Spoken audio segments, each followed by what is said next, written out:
Everyone, welcome back to mom's miracles. ఈరోజు మీకోసం చాలా వెరైటీ అయిన ఒక డిష్ చేసి చూపించబోతున్నానండి. టేస్ట్ అయితే సూపర్గా ఉంటుంది.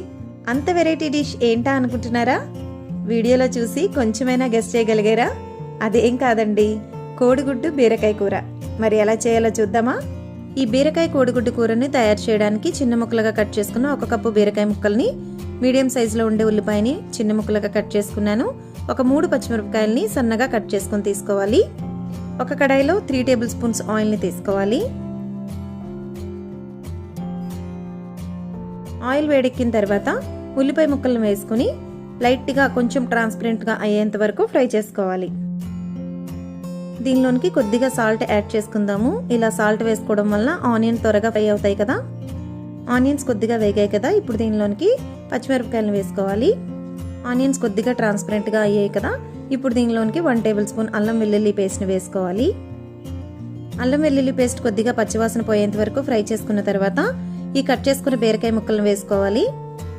బీరకాయ అంటే పత్యం కూరని చాలా మంది ఇష్టపడరు కదండి. ఒక్కసారి ఇలా ఎగ్ కాంబినేషన్తో చేయండి, టేస్ట్ అయితే అద్దిరిపోతుంది. మరి ఇక్కడ నేను దీనిలోనికి 1 టేబుల్ స్పూన్ వరకు కారపొడిని యాడ్ చేసుకుంటున్నాను. ఇది మసాలా కారం అండి, దీనిలోనే ధనియాలు జీలకర్ర పొడి కలిపి ఉంటుంది. ఒకవేళ మీరు నార్మల్ కారాన్ని యూజ్ చేసినట్లయితే ధనియాల పొడిని యాడ్ చేసుకోవాల్సి ఉంటుంది. ఈ బీరకాయ ముక్కలకి సరిపడా కొద్దిగా సాల్ట్ను కూడా యాడ్ చేసుకోవాలి. ఇక్కడ నేను దీనిలోనికి 1 టీ స్పూన్ వరకు గరం మసాలా పౌడర్ని యాడ్ చేసుకుంటున్నాను. ఇది ఆప్షనల్ మాత్రమేనండి.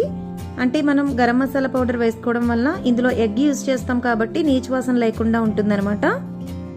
మీరు గరం మసాలా ఇష్టపడకపోతే స్కిప్ చేసేయచ్చు, బట్ వేసుకుంటే నీచు వాసన లేకుండా ఇంకొంచెం టేస్టీగా ఉంటుంది. దీనిలో కొద్దిగా ఒక 1/2 కప్ వరకు వాటర్ని వేసుకోవాలి. సారీ అండి, వీడియో తీసేటప్పుడు కొంచెం డిస్టర్బ్డ్గా వచ్చింది. దీన్ని ఒకసారి కలుపుకొని మూత పెట్టుకొని లో ఫ్లేమ్లో కుక్ చేసుకోవాలి. ఒక 10 నిమిషాల పాటు వాటర్ అంతా పోయి ఈ విధంగా ఆయిల్ పైకి తేలేంత వరకు బీరకాయని కుక్ చేసుకోవాలి. ఇక్కడ నేను ఈ కర్రీ కోసం 3 ఎగ్స్ని తీసుకున్నాను. దీనిని ఈ కూర పైన ఇలా బ్రేక్ చేసి వేసుకోవాలి. ఇలా ఎగ్స్ని వేసుకున్న తర్వాత వీటిని వెంటనే కదపకూడదండి.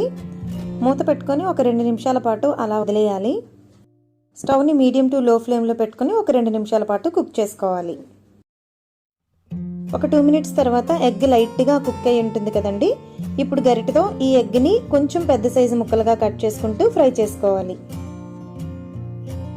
ఇలా ఎగ్ని మిక్స్ చేసుకున్న తర్వాత మూత పెట్టుకొని మరొక 2 నిమిషాలు ఫ్రై చేసుకోవాలి.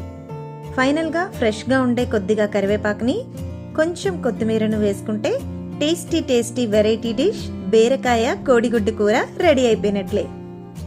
ఇది రైస్లోకి చపాతీల్లోకి చాలా చాలా బాగుంటుంది. బీరకాయతో చాలా కూరలు తిని ఉంటాం కదండి. ఒక్కసారి ఇలా ఎగ్ కాంబినేషన్తో చేయండి, చాలా వెరైటీతో పాటు చాలా చాలా డిఫరెంట్ టేస్ట్ ఉంటుంది. ఇంట్లో అందరూ ఇష్టపడతారు.